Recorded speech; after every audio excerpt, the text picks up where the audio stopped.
இப்போ சாதாரணமா நம்ம ஃபைட் கிக் பண்றோம். ஒருத்தவங்கள அடிக்கிறோம் அப்டின்னா, நமக்கு அந்த பெர்ஃபெக்ஷன் தேவையில்ல.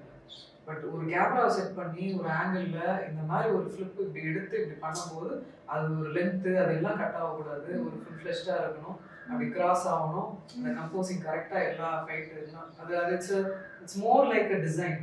அந்த டிசைன்க்குள்ள நம்ம வந்தே ஆகணும். அத அத அச்சீவ் பண்றது நான் ரொம்ப கஷ்டப்பட்டேன். ஆ கூட யோகா ராஜ்குமார்ன்னு சொல்லிட்டு கணேஷ் மாஸ்டர் வாஸ் கொரியோகிராஃபி. அவர் வந்து அந்த போஸ் கரெக்ட் பண்ணிக்கிட்டே இருந்தாரு.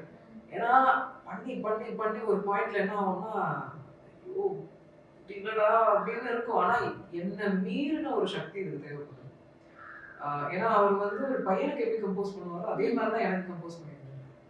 அது வந்து எனக்கு ஆச்சரியமா கவலைப்படுறதா, இல்ல சந்தோஷப்படுறதா எனக்கு தெரியல.